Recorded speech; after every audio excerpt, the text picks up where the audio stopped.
This channel does not promote any violent, harmful, or illegal activities. All content provided by this channel is meant for an educational purpose only. আজ রাজ্য জয়েন্টের ফল প্রকাশ নয়, এই মুহূর্তে সবথেকে উদ্বেগের খবর এটা। আজকে রাজ্য জয়েন্টের ফল প্রকাশ হচ্ছে না, জানিয়ে দিল হাইকোর্ট। নতুন করে মেধা তালিকা প্রকাশের নির্দেশ।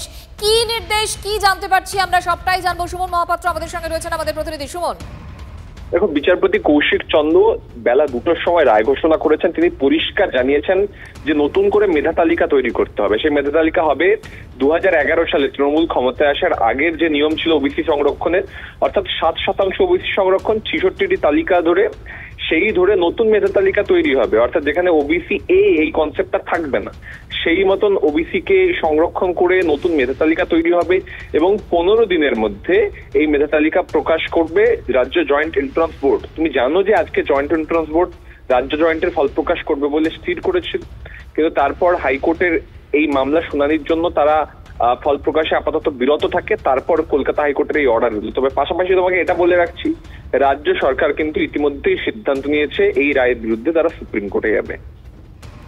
সুমন, সেক্ষেত্রে এই যে রেজাল্টটা আউট হলো না, সব থেকে উদ্বেগের জায়গা তো এই জায়গাটাই। কবে রেজাল্ট, এ বিষয়ে কি কোনো সদুত্তর পাচ্ছি আমরা? দেখো, এপ্রিল মাসের শেষের দিকে পরীক্ষা হয়েছে, এতদিন হয়ে গেল ফল প্রকাশ হচ্ছে না। রাজ্য জয়েন্টের ফল না বেরোলেও জেই মেন্স এবং জেই অ্যাডভান্সডের রেজাল্ট বেরিয়ে অ্যাডমিশন হয়ে গেছে। ফলে আমাদের রাজ্যের মেধা ভিন রাজ্যে কিন্তু ইতিমধ্যে ইঞ্জিনিয়ারিং পড়তে চলে গেছে। সেই জায়গায় আমরা যত পিছিয়ে যাচ্ছি, যত ফল প্রকাশে দেরি হচ্ছে, তত কিন্তু ছাত্রছাত্রীদের ভবিষ্যৎটা একটা স্টেক হয়ে যাচ্ছে, আটকে যাচ্ছে। তারা বুঝতে পারছে না কি করবে এবং এটা যথেষ্ট উদ্বেগের। ইতিমধ্যেই তুমি জানো, যাদবপুর বিশ্ববিদ্যালয়ের মতন বিশ্ববিদ্যালয়ে ইঞ্জিনিয়ারিং এ ভর্তি শুরু হয়নি। পুজো এসে গেল, কবে পড়াশোনা শুরু হবে? একেবারে কবে আর কবে, এই প্রশ্নটা থেকেই যাচ্ছে। সুমন, আপাতত তোমাকে ধন্যবাদ। আরো আপডেট রয়েছে আমাদের অপর প্রতিনিধি শ্রাবন্তী শাহর কাছে। শ্রাবন্তীর সঙ্গে সরাসরি কথা বলি। শ্রাবন্তী, এই মুহূর্তে তোমার কাছে কি তথ্য রয়েছে? কেন এই নির্দেশ, নতুন করে মেধা তালিকা কবে তৈরি করতে হবে, কি বলেছে আদালত? প্রথমে তোমায় জানাই মঞ্জিরা, আজকের যে ফল প্রকাশের কথা ছিল রাজ্য জয়েন্টের, সেটা করা যাবে না নির্দেশ দিয়েছিলেন শুরুতেই বিচারপতি। একটু আগে তিনি রায় পড়ে ঘোষণা করে জানিয়েছেন যেটা, যে 66টি সম্প্রদায় এবং 7% সংরক্ষণ, এই নীতি মেলেই নতুন মেধা তালিকা তৈরি করতে হবে। অর্থাৎ রাজ্য সরকার এই জয়েন্টের ক্ষেত্রে যেটা জানিয়েছিল যে যেহেতু শীর্ষ আদালতে কলকাতা হাইকোর্টের রায়কে স্থগিতাদেশ দেওয়া হয়েছে, তাই আপাতত তারা 17% সংরক্ষণ, যেটা 7% আজকে নির্দেশ দিয়েছেন বিচারপতি, সেটা 17%, সেই অনুযায়ী নিয়ম মেনে ওবিসি তালিকা মেনে তারা মেধা তালিকা প্রকাশ করবেন। এখানেই আপত্তি বিচারপতি কৌশিক চন্দ্রের। তিনি পুরো বিচার যে অর্ডারটা ছিল সুপ্রিম কোর্টে, সেটা পড়ে তিনি তার যেটা মনে হয়েছে, তার বক্তব্য যে পুরনো যে যখন এই মামলাগুলো হয়েছিল তখন কিন্তু এই শীর্ষ আদালতের রায়ের সাথে তার সম্পর্ক ছিল না। সেক্ষেত্রে 66% সম্প্রদায়কে মেনেই এই 7% যে সংরক্ষণ নীতি, সেটাই কার্যকরী করতে হবে।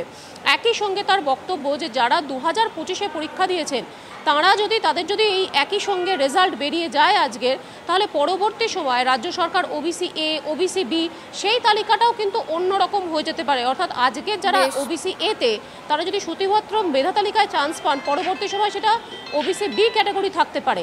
এই ধরনের যাবতীয় জট কাটাতে নির্দেশ দেওয়া হয়েছে। 15 দিনের মধ্যে নতুন মেধা তালিকা করতে বলা হয়েছে। অর্থাৎ যারা জয়েন্টের জন্য এতদিন পর্যন্ত আশা করে রয়েছেন ফল প্রকাশের জন্য, কিছুটা হলেও তাদের স্বস্তি যে আগামী 15 দিনের মধ্যেই রাজ্য সরকারকে এই মেধা তালিকা, এই নিয়ম অনুযায়ী নজর থাকবে। আপাতত ধন্যবাদ তোমাকে। নিয়ারলি 2 মান্থসের মতন হয়ে গেল এক্সাম দিয়ে। এপ্রিল লাস্ট এক্সাম হয়েছিল, এখনও রেজাল্ট বেরোয়নি। তো মানে বহুত টেন্সড সিচুয়েশন হচ্ছে যে কোথায় আমরা অ্যাডমিশন নেবো, এমনি টাইপের। এটা তো মনে হচ্ছে একটা ইয়ার্কি বা ফাজলামির পর্যায়ে পৌঁছে গেছে। আজকেও রেজাল্ট বেরোচ্ছে না শুনে সত্যিই খুব হতাশ হয়ে গেলাম। রেজাল্ট যে বেরাচ্ছে না, এবারে এর জন্য আমাদের মনে হচ্ছে যে এবার কী হতে চলেছে, কী হবে, কী রেজাল্ট কেমনই হতে চলেছে, ওই জন্য আরও ভয়ের সৃষ্টি হচ্ছে। এ কারণে আরও অনিশ্চয়তা নিশ্চয়ই বেড়ে যাচ্ছে। আর এই কাট অফের জন্য মনে হচ্ছে না যে আর ওয়েস্ট বেঙ্গল জয়েন্টের প্রতি কোনো ছেলে আর মানে ইচ্ছুক থাকবে। বিভিন্ন স্টুডেন্ট পড়াশোনা করছে, WBJEর জন্য রয়েছে, ইঞ্জিনিয়ারিংয়ের বিভিন্ন পার্টিটা, জেই মেনে রয়েছে, অ্যাডভান্সে রয়েছে। তারা সামনের দিনে কি লক্ষ্য নিয়ে পড়াশোনা করবে? যদি রেজাল্টই না বেরোয়, তাহলে তারা এখন অনিশ্চয়তার মধ্যে ভুগছে যে আমরা আর কীভাবে পড়াশোনা করব, কেনই পড়ব। আমাদের তো বাড়িতে সেরকম সিচুয়েশন না যে হচ্ছে বেসরকারি কলেজে পড়াতে পারবে, সায়েন্সেই পড়িয়েছে অনেক কষ্টে। তাই এখন বাবাকে বললাম যে এরকম আজকে রেজাল্ট বেরোবে না, তারাও এখন ভেঙে পড়েছে। নিজেরও এখন মনে হচ্ছে কি করব না করব,